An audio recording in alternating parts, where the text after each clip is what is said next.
मेरा नाम खुशी है। हम नारायण सेवा आश्रम में रहते हैं। मेरे पिताजी का नाम थोड़ा बोला दिन। देख सकते हैं यहाँ का ऑफिस का नज़ारा बिल्कुल मैं आपको दिखा रहा हूँ। सारे व्यवस्था यहाँ पर दिए गए हैं जो कि सारे कंप्यूटर और मैं साधना से उठा था, कुछ चहलकदमी हो रही थी। नमस्कार दोस्तों, स्वागत है आप तक पुरुषोत्तम में। फिलहाल मैं अभी देवघर के जो नारायण ट्रस्ट सेवा आश्रम आ चुका हूँ।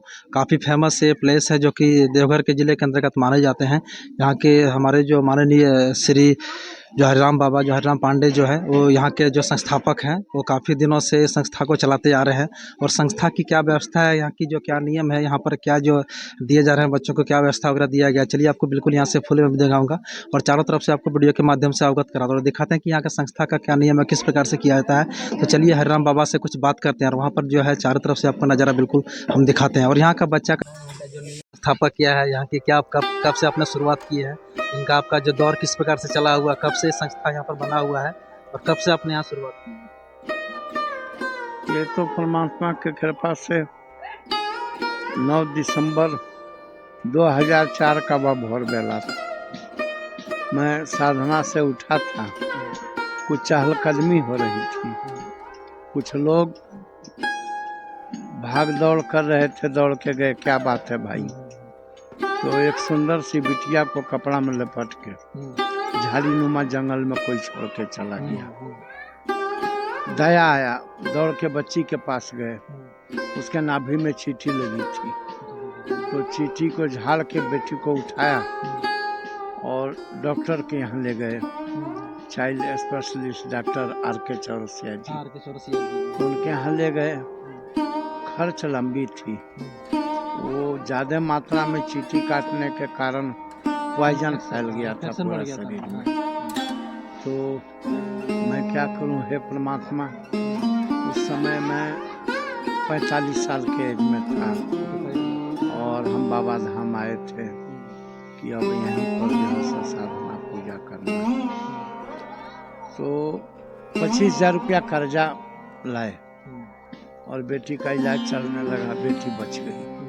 उसके बचने से बड़ी खुशी हुई और समय बीतता गया। और एक दिन ऐसा आया कि कीर्तन की आयोजन हुई थी और तापसी बेटिया का मेरा जन्मदिन था। पहली बेटी का नाम तापसी रखा। तो उसकी जन्मदिन थी, फूल माला से घर को सजा रहे थे। इतने में 3 बजे भोर बेला में विजय शंकर पांडे जी, जो हमारे घर के सटे बगल में और राज ट्रांसपोर्ट में उनकी नाइट ड्यूटी थी। उन्होंने फ़ोन किया कि महात्मा, एक बेटी और कोई छोड़ के बिक के चला गया ये राज ट्रांसपोर्ट के कार्यालय परिसर में। तो आ रहा हूँ भाई, दौड़ के गए तो देखा नाभि लगा हुआ, ब्लड से लथपथ एक बेटी बहुत खराब था और वो पड़ी हुई है। कड़ाके का ठंड का दिन, 9 दिसंबर 2004, शीतलहर का समय। और उस बेटी को भी उठाया और ले गए डॉक्टर के पास। रोजा मीन डॉक्टर साहब थी, भोर बेला में गर्म पानी से धोया, नाभि काटा, बोला बाबा आपकी बेटी सीरियस है और इसको ठंड लग गया, तो डॉक्टर चौरसिया जी के यहाँ ले जाइए। उसकी भी इलाज होने लगी।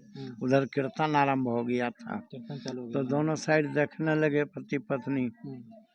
कभी पत्नी इधर रहे तो मैं उधर जाऊं, मैं उधर जाऊं, तो करके चलते थे दोनों साइड। तो वो भी बेटी बच गई। 2 बेटी हो गई। तो अनायास मन में अंतर से आवाज आया, लगता था कि कोई प्रेरित कर रहा है, मतलब जागृत कर हाँ कि। तो हम सोचा कि पत्नी से बात किए, कैसा करो, हम लोग बड़ी सुंदर सेवा परमात्मा दिया है।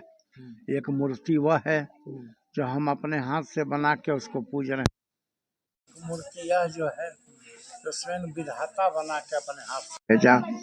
और जो हमारी बेटियां हैं, तो क्यों ना हम लोग जो है इस तरह का इन बेटियों के आए दिन सुनता, कहाँ तहाँ लोग बच्चा झाड़ी जंगल में छोड़ के चले जाता है, कुत्ता बिल्ली खा जाता है। इन बेटियों के लिए एक आश्रम खोलूं, इससे बढ़िया तो और कुछ होगा नहीं। आत्म मोक्षार्थम जगत हिताय च, दिमाग में बैठा हुआ था कि मोक्ष तब ही होगा जब जगत हित होगी। जगत हित होगी। तो यदि यह मेरी देवी माँ होती हैं तो मैं इसी माँ का पूजा करूँ। और संकल्प ले लिया। और मसरा मीना साहब डीसी थे यहाँ, हाँ, वो भी मेरा समर्थन किए, बहुत बढ़िया बात है। हो रहे थे। हाँ। और जो है सो नारायण सेवा ट्रस्ट का स्थापना हो गया और ये सिलसिला चल पड़ा।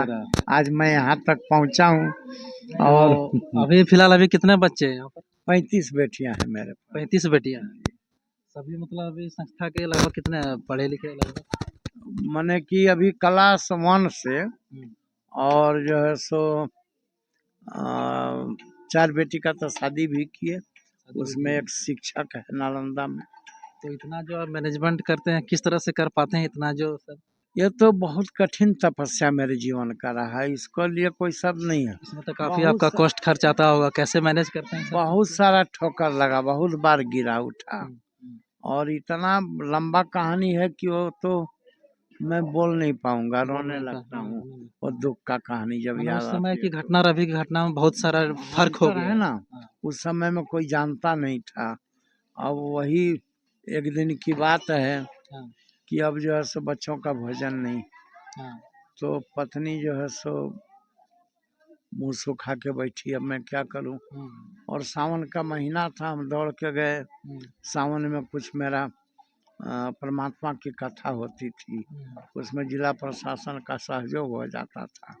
बोल बम भी आनंद लेते थे। बीएड कॉलेज में हमारा बैठकी होता था, वहाँ से बाबा मंदिर तक माइक लगी रहती थी। तो उसमें परमात्मा की कथा कहने से प्रशासन को मदद होता था। और भक्तगण जो आते थे वो कथा सुनते हुए चले जाते थे, जो है सो मैंने कोई तरह की दिक्कत नहीं होती थी। तो हम उधर ड्यूटी करके नाइट में आ रहे हैं तो खाने को कुछ है नहीं। पत्नी को बोला कि काम करो, हमको बर्तन दो। सावन मेला में हमारे चौरसिया जी प्रेमी हैं, वो पराठा सब्जी का दुकान बीएड कॉलेज में खोले, देवघर कॉलेज में। तो मैं जाके उधार ले आता हूँ, उनको जो है सब बाद में पैसा दूंगा। जब हमको डब्बा मिला बच्चों का खाना लाने का, तो डब्बा लेके अब जब निकलने वाले हैं तब तक एक माता जी रिक्शा पर आके गेट के सामने खड़ी होती हैं। बोली बाबा प्रणाम। उन्हें प्रणाम प्रणाम दीदी। तो देखिए ना, हमारा बेटा मार्चेंट नेवी में सर्विस हुआ है, पहला तनख्वाह भेजा है। तो दाल पूरी तस्मई सब्जी सब हम बच्चों के लिए लाए। तो जब अब मैं क्या कहूँ, तो हमारा आँख से आंसू चलने लगा कि परमात्मा एक तरफ कोई व्यवस्था नहीं था, आप व्यवस्था भी पहले से किए हो। तो इसी तरह का घटना होता चला गया। कहीं से कुछ सहयोग मांगने भी जाते थे तो 10-20 से कोई कुछ दे दिए। तो फिलहाल अभी तो सहयोग कुछ बढ़ता होगा, अभी तो